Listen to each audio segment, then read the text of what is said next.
Et après la pause, on rencontre une femme qui a aussi un parcours merveilleux et qui... j'ai l'impression que j'ai des coups de cœur. J'ai l'impression qu'on pourrait avoir le goût d'être à table et que vous pourriez avoir le goût d'être à table avec nous pour les rencontrer. Son nom, c'est Samia Ouertani. À tout de suite.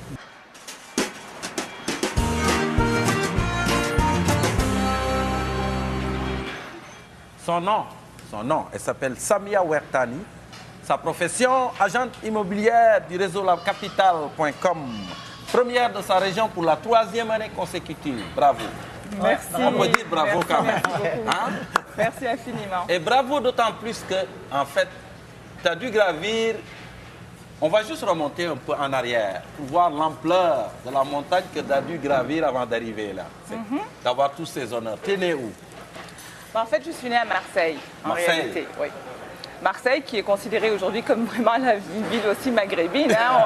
C'est un petit Tunisie, un petit Alger, un petit... Absolument. Pendant combien d'années tu as été à Marseille? Ah non, j'y suis née, mais j'ai grandi à Toulon, en fait. À Toulon? Oui. À Toulon. Combien d'années tu as vécu à Toulon?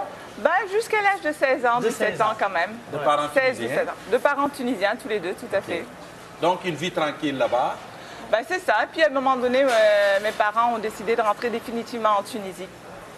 Donc c'est clair que bon, c'était pas facile pour moi qui avait quand même 16-17 ans, déjà ma personnalité. Qui n'est pas totalement tunisienne aussi. Oui, tout à fait, parce que déjà à 16-17 ans, on a une personnalité qui est quand même bien forgée. Donc on arrive en Tunisie, puis bon, on essaye de s'adapter. Bien que moi j'étais quand même privilégiée parce que j'ai été dans une école française, hein, donc j'étais pas trop dépaysée. Mais bon, par la suite, après ça, il a fallu évidemment rentrer dans le bain et tout. Puis c'est là qu'à partir de là, j'ai décidé de poursuivre mes études en fait et de venir au Québec. Ok, là on est en quelle année là? Là, on est exactement en 87.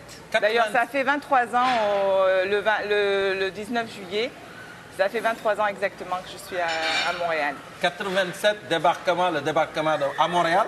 À Montréal, directement. directement. Okay. Est-ce que c'était comme tu l'imaginais? Est-ce que tu avais fait un voyage avant? En fait, non. Je suis venue comme touriste. Je suis venue voir un peu comment ça se passait. Moi, évidemment, ce qui m'a emballé le plus, c'est la langue. Hein. C'est certain, ce qui m'a attiré le plus. Puis bon, qu'on le veut ou pas, on est quand même en Amérique du Nord et puis on parle encore français. Et les êtres humains remarquables. Écoutez, ça aussi, ça c'est les êtres humains. En fait, c'est vrai que ce qui m'a marqué le plus, c'est la gentillesse des gens ici. Vraiment, ça c'était la gentillesse, l'ouverture d'esprit. Parce que toi, tu pouvais... Oui, vas-y. Réel ou factice? Non, réel, parce que le contact était facile, je trouvais que les gens étaient intéressés, ouverts à savoir comment ça se passait justement en Tunisie. Alors c'est cette curiosité-là qui m'a en fait, je trouve, charmée, voilà. Ça a été un coup de cœur, là. Oui, effectivement. Et là, tu arrives à Montréal, et ça, c'est la vraie vie qui commence. Alors c'est ça, on tombe là à ce moment-là. Moi, pour éviter le côté technique, il a fallu évidemment que je régularise ma situation. Je suis arrivée comme touriste ici. Exactement. Qu'il fallait passer par toute la technicalité en fait. Donc j'ai évidemment fait mes études et obtenu un visa d'étudiant. Et par la suite, à partir de là, tout s'est emballé. En fait, j'ai rencontré aussi mon mari la même année ou l'année d'après, je crois. Je me suis mariée. Puis de ce mariage-là, j'ai eu 4 enfants. 4 enfants quand même. Et évidemment, on était ensemble dans un domaine en particulier. Et puis à partir de là... Vous travaillez chez Eaton? En fait, je représentais les magasins Eaton. Eaton. Voilà. On était sous-traitants à l'époque. Pendant près de 10 ans quand même. En fait, c'est ça. Donc de 90 à peu près, je vous dirais, à 2000. C'est là que le gros s'est passé pour moi, les enfants, le mari, toute cette adaptation. Mon mari était libanais à l'époque. Donc, et puis, en fait, après ça, ce qui est arrivé, c'est que, vous savez ce qui est arrivé avec Eaton, hein? Oui. On sait tous. Et là, il a fallu que je me recycle. Exactement, parce que tu quittes une job parce que ton mari était là-dedans aussi. Oui, on travaillait ensemble, avec 4 enfants, oui. Plus de salaire, plus rien. Voilà, non, il faut recommencer à zéro. Absolument. Ça a été, mais en fait, c'est ça. Comme on dit en bon québécois, j'ai tiré la plug un peu sur le mariage, le travail. Et puis, effectivement, c'était un nouveau départ. Un nouveau départ, absolument. C'est ça qui est. C'est sûr qu'à l'époque, c'était pas facile. J'en parle aujourd'hui avec du recul et tout. Bon. Et puis, bon, là où j'en suis aujourd'hui, c'est certain que... Mais ça n'a pas été facile. 4 enfants sur les bras, redémarrer à zéro, me recycler, retourner sur les bancs d'école, tout ça. Mais pourquoi l'immobilier à l'époque? Ben, écoutez, à l'époque, c'est sûr, justement, étant donné ma situation et le contexte dans lequel j'étais, avec 4 enfants, je ne pouvais pas me permettre de retourner aux études, faire 4 ans ou 5 ans. Il fallait, je veux dire, parer... au plus urgent, c'est-à-dire bon, l'éducation des enfants et puis le quotidien, quoi. Et puis, je crois que l'immobilier, ben, pour moi, ben, en fait, étant donné que c'était de la vente dans laquelle, quelque part où j'étais, ben, je rejoignais un peu, je me suis retrouvée un peu dans mon élément, mais directement avec le public. Et c'est ça qui est intéressant. Moi, je suis curieux de voir après toutes ces étapes de vie, parce qu'il y a des cassures. Hein, oui. C'est une série de cassures. Quel est le fil qui lie toutes ces cassures-là? Qu'est-ce qui est resté toi dans tout ça, malgré les événements? Ben, je pense que quelque part, c'est, je vais dire, c'est l'éducation en fait, hein, que veut pas, c'est l'éducation et puis la détermination. Qui était dans la nature toujours. Tout à fait. Déterminé. Quand je dis l'éducation, ben c'est tout ce qu'on m'a appris, je veux dire, en tant qu'à la maison ou à l'extérieur. Ouais. Bon, qu'être une femme, ben, c'est surtout être déterminée. Et surtout, ben, écoutez, en Tunisie, qu'on le veuille ou pas, on a quand même un bel exemple au niveau de la... Je veux dire, de la femme, je fais une petite parenthèse, mais c'est une réalité. C'est que les droits de la femme, je veux dire, a fait qu'aujourd'hui, elle est devenue une partenaire et on lui a accordé un statut de partenaire dans la société. Ouais, absolument. Ce qui lui a permis, évidemment, là, de s'impliquer. Et puis, vous savez qu'en Tunisie, la polygamie. Moi, je pense que Bourguiba l'a interdit, il était le premier à interdire la polygamie. Depuis 1956, quand même, la polygamie n'existe plus. Est-ce qu'il n'y a pas une journée de la femme en Tunisie? Il y a une journée de la femme. Est-ce qu'on la marque? Est-ce que les gens en parlent? Elle est soulignée.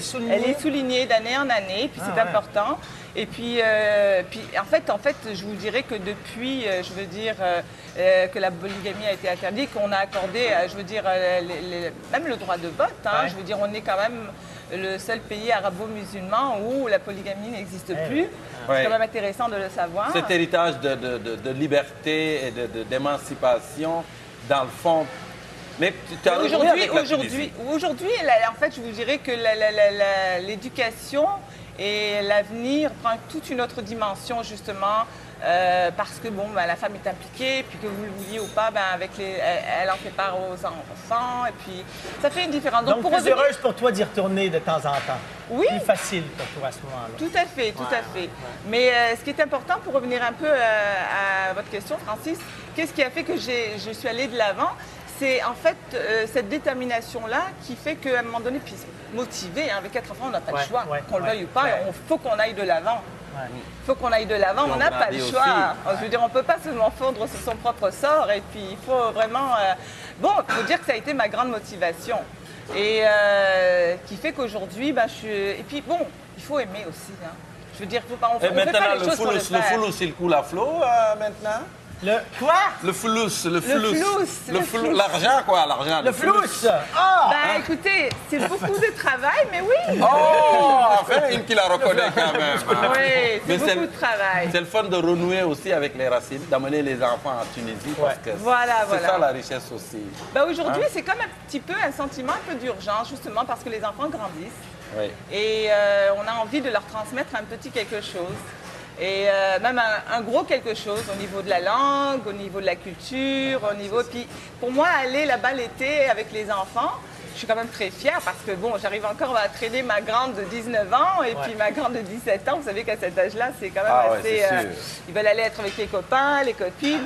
Donc aujourd'hui, ben oui, ils adorent ça, ils aiment ça. Et puis moi, je crois que je fais d'une pierre plusieurs coups. Tu peux être fier de tout le cheminement et de ta vie. Toutes les grandes histoires. Je crois bien, oui. Merci beaucoup. Bien. Troisième top, la capitale de sa région. La capitale du Mont-Royal, il faut le dire. Hein. Mais de sa région, c'est ça. Oui, tout à fait. Merci infiniment. Merci beaucoup.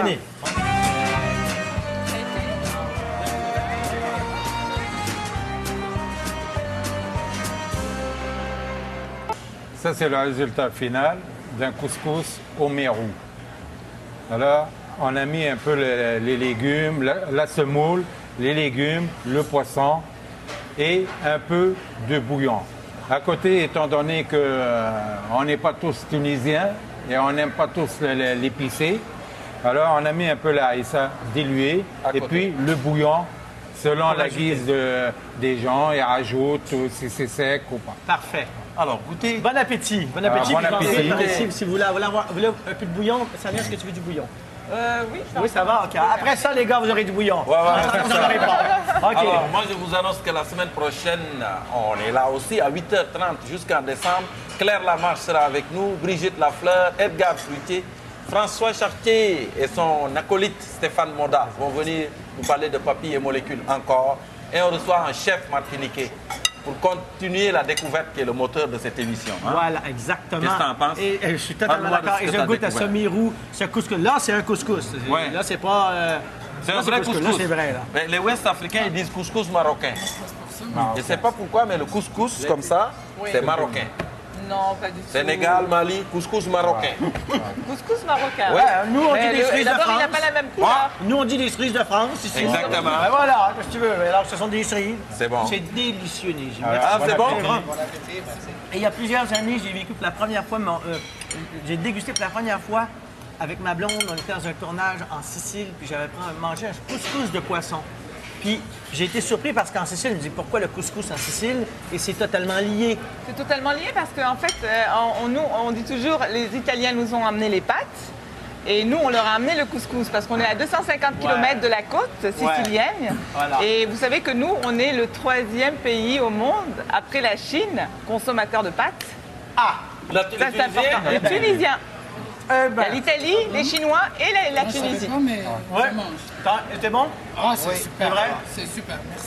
Merci beaucoup. Ah, c'est trop bon. Alors, on a appris tout à l'heure que tu as eu un deuxième enfant il y a à peine combien d'heures? Même pas deux jours. Là, Même pas 2 jours. T'as pas vu ça dans ses yeux? Regarde les yeux. Oh, c'est ça. Regarde, lis les yeux, regarde. Oh, c'est Ben, vrai, bravo. c'est une journée à l'hôpital. Félicitations. Tiens, Merci. santé à cet enfant. Ah ouais, mais c'est vrai. Hein. Et son prénom, c'est quoi? Normalement, ça serait Émile. Émile. Émile. Petit Émile. Ah, salutations, Voilà. Émile. Tu as 4 enfants. Leur prénom? Alors, Cyrine, Yasmine, Elias et Elissa. Ah, Et juste que tu as des enfants. J'ai 2 filles, 23 ans, Melika, et 21, Elodie. Élodie. Élodie. Élodie. Puis tu as une grande fille aussi de 3 ans à peu Oui, près. 3 ans et demi. Et son prénom? Maya. Maya. Moi, juste une curiosité. Tes enfants qui sont rendus grands ont vécu ici toute leur vie. Est-ce que tu as un choc? Ils sont nés. Est-ce qu'il y a un choc culturel entre toi et eux à certains moments? Parce qu'une génération vient de passer, donc vient vraiment de s'enraciner. Est-ce qu'il y en a parfois? Où eux sont, où tu sens l'aspect très québécois en eux? Oui, définitivement. Il y en a. Je dois le dire, oui, c'est certain. Ils sont nés ici, ils ont reçu toute leur éducation a été ici. Que vous vouliez ou pas, c'est certain Et qu'il y voilà. a... Donc, dès qu'une génération passe, oui. tout à coup, les choses encore... C'est dans le bon sens. Exactement. Voilà. Donc l'intégration, c'est une question de temps. là. temps. De temps. Ouais. Mon enfant, à un moment donné, là. Merci beaucoup, Samia. Merci, Un gros Néji. merci. Merci à vous, Joko. Merci. Et bonne fin de Dis, semaine. t'es en train d'avaler tout le Faites-moi couscous un là. couscous de poisson en fin de semaine. Allez, salut. Bye. Voilà.